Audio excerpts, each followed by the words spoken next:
Hi guys, Artie here, and I am remaking the first ever video on my channel, Why the G4TV Revival Failed. It's a really great idea for a video, but the original version had lackluster narration, overlooked many other factors, and was overall poorly executed. Not only has it been almost 2 years ever since the second incarnation of G4TV closed down, but this is the 100th video special. So why not go back and talk about G4, where it all started. If you aren't familiar with the G4 or its predecessor Tech TV, I recommend you check out my video, Top 5 Cases of Channel Drift and Decay, and jump to the chapter where I talk about those two networks. Anyways, the first incarnation of the network originally shut down on December 31st, 2014, with the Canadian counterpart somehow surviving all the way up until summer 2017. All of a sudden and out of nowhere in July 2020, G4's Twitter account rose from the ashes to announce they were coming back in 2021. I'm not sure what convinced NBCUniversal and Comcast to agree to bring back G4 in a time where television was in rapid decline, but it must have had to do with the video game industry booming since everyone was stuck at home during the pandemic and lockdowns. I do not miss those days. Anyhow, the revival was hyped up with YouTube and Twitch channels promoting the relaunch and bringing back a few of the old hosts, such as Adam Sessler. The channels would livestream on occasion, but also upload skits, discussions relating to video games, and hanging out with the G4 crew. Once the channel launched in November 2021, there was quite a bit of fanfare and support at first, but it quickly fizzled out as people didn't care. G4 came and went and it only lasted a year, being dropped from cable providers in the months following the closure, just like last time, and then closing down for good in November 2022. During the second run, there were only 9 original shows and 3 acquired shows. So now that the details of the revival have been covered, I can go on about the various reasons and factors why the G4TV revival was a major flop and did not live up to expectations. Why the G4 revival was doomed from the start is that there was no reason to bring it back. There are more convenient and preferred options of watching gaming-related content. There is YouTube, Twitch, Kick, hell, even Facebook Live. To be fair, G4 had YouTube and Twitch channels, but they went inactive right after the channel closed down. Why didn't they just keep their YouTube channel running, like how they were several months before the relaunch? They had a very strong start, thanks to the social media channels. Why a gaming network worked back in the 2000s and not today is that there was a market for it back then, and also the internet had a smaller presence, as YouTube did not exist until 3 years after the channel launched. Not to mention broadband internet speeds were slow as molasses back in the day. So it was much easier to turn on a TV set than to boot up a PC, wait for it to start up, open Internet Explorer, and then wait a few minutes for the website to load. The retro G4 was there at the right place and at the right time, if that makes sense. Gamers 2 years ago, and even now, did not need to tune into G4, when they could just watch their favorite streamer. The elephant in the room everybody knows about is that cable is dying, and the cord-cutting movement is growing strong. So viewership is in the gutter. Cable TV has been going in a downward spiral for years due to various reasons, such as the absurdly high cost, predatory practices, lackluster customer support, channels spamming the same few shows all day every day, basically rerun farms, and better options available, especially streaming. Not only that, cable providers and even their home base on Xfinity buried the network in very high up channel numbers in the thousands, where nobody would ever think of looking. This never made sense to me, since there was always channel gaps in the lower regions of the cable guide. For example, the guide would go channel 77, 78, and then 80, so why not use empty channel 79? It just wasn't viable to launch a whole new channel targeted at a niche audience in this day and age, which brings me to my next point. They did not know their demographic. Was it teens, young adults, and nerds just like the original incarnation of G4? Or was it aimed at millennials that grew up watching the channel because 18-something-year-olds in the year 2022 probably don't remember G4? Well, except for me. The problem was not only that the people who grew up watching the channel just didn't care anymore since they were now middle-aged men with families, but it was such a small audience that it just wasn't profitable. It's a shame, really, because they poured 6-figure amounts of money into the programming and trying to get Twitch streamers on board, but they could never make ends meet or at the very least break even. The lack of promotion outside of the G4 sphere didn't help their case either. The only reason why I found out G4 came back was through rumors back in 2020, and because I was a fan of the original incarnation of G4. Potential audiences that were interested in gaming content in a cable channel format were unaware, and by the time it was actually being promoted, it was too late as their reputation was tarnished from that political stunt they did, which I will get to later in the video. There wasn't much promotion or advertisements for any of their shows either. No commercials on other networks or on YouTube.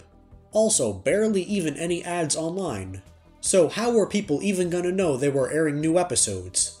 No wonder the ratings ended up being trash. In fact, G4 placed dead last out of every cable channel according to television rating statistics for 2022. Hell, even Fuse and the Pursuit channel got several more times the numbers of G4. They only had roughly 1,000 viewers. Nowhere even close to sustaining a basic cable channel. It was abysmal. For comparison, these days most major cable networks during primetime reel in around a little under 1 million viewers.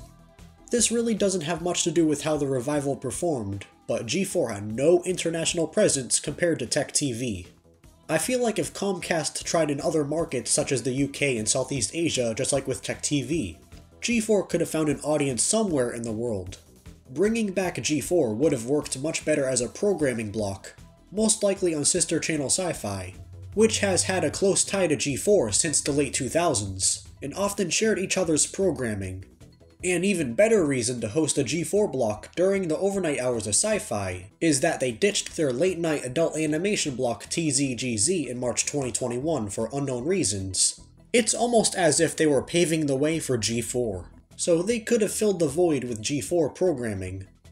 Similarly to G4, TZGZ borrowed content from the internet such as Cyanide and Happiness, so G4 could have worked on a smaller scale. Many of you will disagree with me for this, but they should have had at least a few syndicated shows licensed to air on the network, because of how little original content was shown.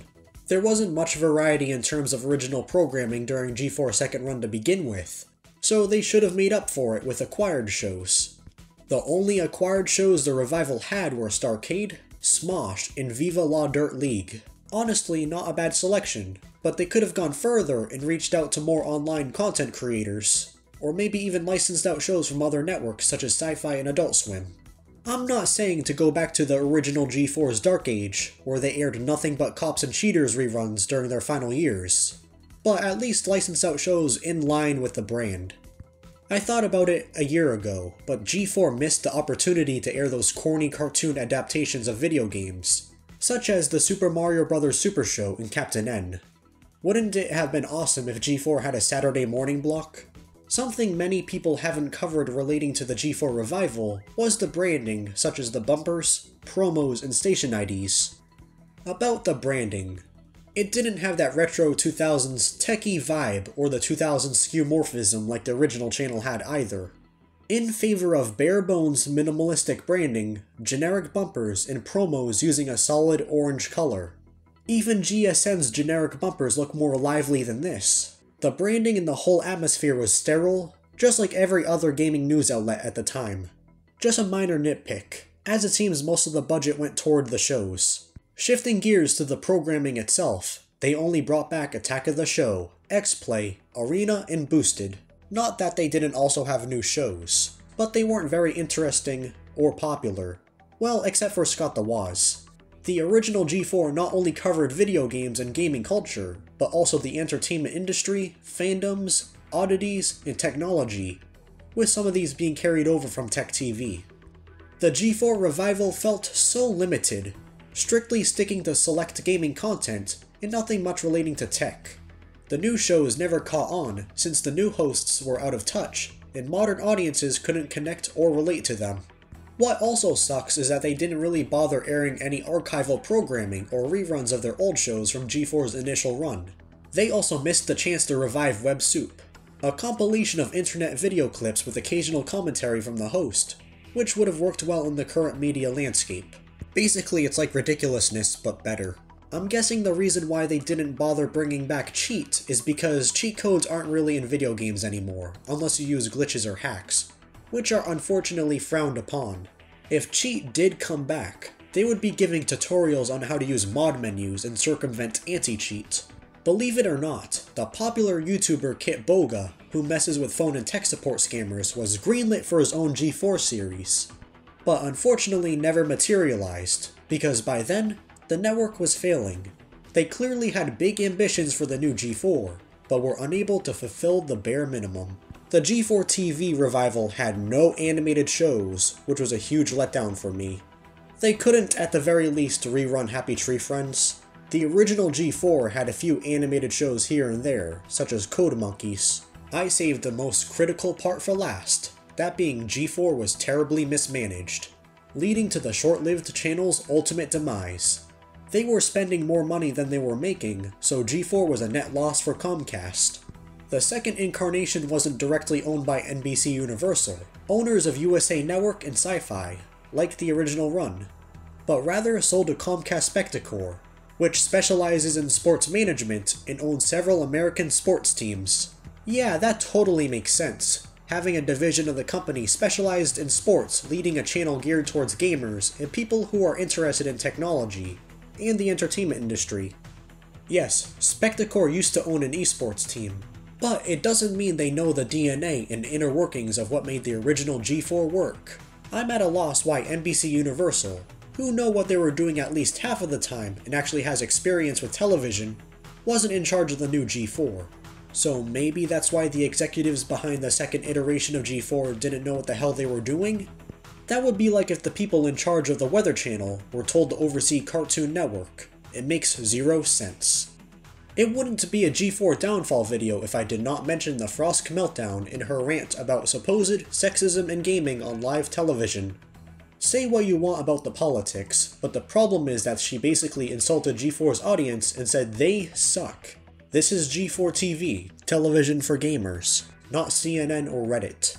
Instead of yelling at the viewers for them thinking she wasn't as hot as the previous hosts, she should have either not said anything at all about it, or embraced it in order to seem more likable to the viewers. Frosk should have saved her whole soapbox speech for Twitter instead of rambling about it on television. It was at the wrong place and at the wrong time. For damage control, they even banned words such as woke in their Twitch chat, which further proves my point that G4 prioritized politics too much. It's not just that the revival was quote-unquote woke at times. However, getting too deep into politics is typically bad for business and will turn away viewers because it's divisive. Fans tune into G4 mainly for video game content and for nostalgia reasons, not to be lectured. Doesn't escapism play one of the biggest roles in entertainment?